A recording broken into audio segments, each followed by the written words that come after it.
Hello and welcome to another edition of Capital Week with David Owen. I'm Dirk Lammers with Cetera Services, and I'm joined once again by David Owen, the president of the South Dakota Chamber of Commerce and Industry. As we continue our virtual tour of the state capital, David, tell us where you are this week. I'm standing close to the rotunda. I'm either on the far side away from the grand staircase, or I am somehow miraculously hovering in the middle of the rotunda. What you see here is what's known as the barrel vault. It is a gorgeous series of stained glass windows, and we will show sometime in the future. Right below is the grand staircase that goes from the second floor rotunda, where you can see the dome, up to third floor where the House and the Senate are. This painting that you can kind of barely see in the end is titled The Advent of Commerce. It's by Edward Simmons, and it celebrates the beginning of commerce, which ignores the fact that the Native Americans were trading with each other for 10,000 years before the white guy showed up. And given how it turns out, the cynic in me wonders if the white guy ever really paid for the buffalo robe that he's trading for, or where the boat might be that he's giving. It looks like he's offering the paddle from, but we'll leave that to history. Absolutely, and we'll get into art critic David Owen on a future episode of Capital Week. Hey, we have another Super Bowl Sunday in the books, and of course, by the books, we're referring to the numerous bets placed on the big game. So let's talk sports betting. We've got two South Dakota bills on the subject, SB 44, HB 1211. Tell us about these, David. Well, first of all, let's get honest. If you bet on the game, you didn't do it legally from South Dakota. Voters approved sports betting. That takes effect in July. And as you noted, now that we've approved sports betting, which is related to Deadwood, we have two different versions and maybe three about how we will implement that. Senate Bill 44 is the governor's vision, and she wants it contained to Deadwood. She takes literally what the Constitution says, and she wants all sports betting done in the town of Deadwood, actually inside a casino. The industry has House Bill 1211, which would allow institutions that have a full beverage license to offer some kind of kiosk and let you set up an account. All of the sports lines will go through Deadwood, but you would be able to place your bet and go visit a local restaurant with a full liquor license. And so that's a different view than the governor has. Her staff has made it clear that might get vetoed if indeed it gets passed. The South Dakota Chamber of Commerce and Industry is supporting both bills. It's essential one of them pass. But the chamber honestly thinks when people voted for sports gaming, they voted for it with the idea they would be able to participate in it and not necessarily have to drive to Deadwood. So we'll see how this pans out. The third version is being able to use your mobile phone to place the bet. That doesn't seem to have a lot of support.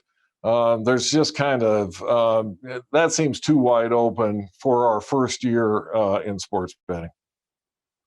Great. Since we're talking about sports betting, let's look at the current scoreboard. As you see up on screen, we've reached halftime here because it's the 18th legislative day, and we got 36, not counting veto day. So the score, the House 283, Senate 194. David, you're our expert analyst. Let's hear your take on this 96th legislative session so far.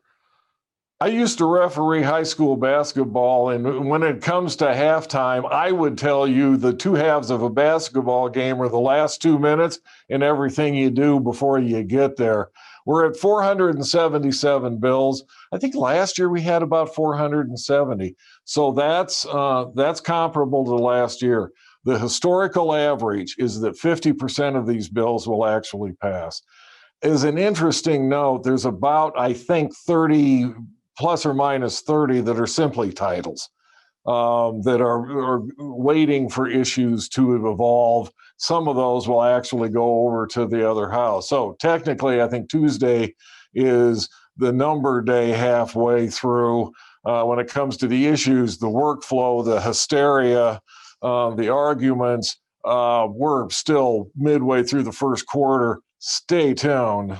So let's chat about your organization's own bill, SB 123. This would require a comment period for the Attorney General's statements regarding initiated measures and initiated amendments. How's this one doing? It's up for hearing in front of Senate State Affairs later today, Monday. The Attorney General has commented and offered some suggestions. So we're going to be talking in some detail. The overall idea that there be a comment period while the Attorney General writes the official explanation for a ballot measure seems to be well received. The Attorney General wants those comments to be done in written form so they don't risk the computer system by taking emails or by taking comments directly. I suspect the Secretary of State's office may be better set up for that, but that's a detail that we can work out as we work with State Affairs Committee, we work with the Senate before we face that deadline in about 2 weeks where it has to clear the Senate. I'm optimistic, but we have a lot of details, and details have gummed up more than one bill. We've talked each week about HB 1046. This is the Pandemic Liability Limits Bill. Where are we at in the process this week with that? We came out of Senate Judiciary Committee with a 5-0 vote. There was 2 members that didn't vote. One of them was off presenting a bill to another committee, and the other one, interestingly enough, was participating via remote on the Teams video feed, and the Senate rules haven't accommodated allowing senators that are participating from remote locations to actually cast votes. So 5-0, the bill went to the floor. It was scheduled to be voted on Friday. Friday was the end of a 5-day week. A lot of stuff got pushed off till Monday. We expect the full Senate to approve the bill as part of business Monday, no later than Tuesday. Let's move on to HB 1097. This is aimed at providing philosophical exceptions to required vaccinations. The bill had only 2 sponsors, and spoiler alert, that may have hinted at this eventual demise here. Tell us about this one, David. 1097 was another attempt by conservatives to be able to bring more flexibility to immunizations. Last year, we had a bill that talked about medical freedom in a very broad sense. This bill was going to add to the exception that exists in current law that allows people that belong to faith, religions, churches that by practice and dogma don't allow medicines, and that can be documented. This would have added the phrase philosophical objection or religious objection without any tests. So this just opens the door to people that object to immunizations to send their children to school. As this movement has grown across the country, we've seen increases in whooping cough, and we've seen some of those diseases that are well under control starting to kind of surface again. So the chamber has joined medical groups and others in opposing it. We use a motion to defer things to the 41st day. That motion was made on this bill and passed 7-6. But we talked last week about smoke out, not related to marijuana. We fully expect this bill to be smoked out and placed on the floor. That may not happen, but it's one that people should keep an eye on.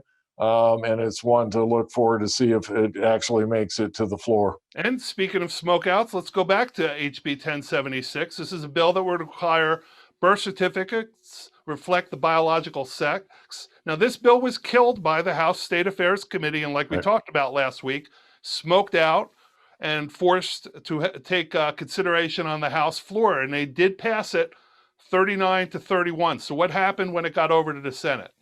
Got sent to Senate Health Committee, where we had about an hour plus debate. It was a pretty thorough debate, and they deferred it to the 41st day, meaning they killed it with a 7-0 vote. most of the discussion kind of focused on the statistical part of the bill. The fear the chamber and other groups had was that this is one of those bills that can trigger economic sanctions by if this is designed to be discriminatory against transgender people as a class. We know that conventions cancel. We know that entertaining groups cancel performances. The NCAA cancels tournaments. And more importantly on this, they tried to build the case about statistics, protecting birth certificate statistics. I made slight reference to this last week, but let me give you some of the facts. In 2016, we issued 12,000 birth certificates in South Dakota, so that's an annual amount. We learned from the Department of Health that there, over the last 2 years, have been 4 requests to change the sex line on birth certificates, and so that's 4 requests out of 24,000 birth certificates, which is expressed as a percentage is 0.00016. If that's the basis for this bill, it was easy to argue that they don't have a statistical base. So fully exposed, this bill was just simply designed to make it difficult for transgender people and properly died in committee. I talked to Representative Deutsch in the hall, who's the sponsor. He understood it was going to die. He thought it was important to have the conversation, and I don't think there's any attempt to try to smoke this to the Senate floor. So it has died for the year. Great. And we talked previously about this year's influx of one-time funds.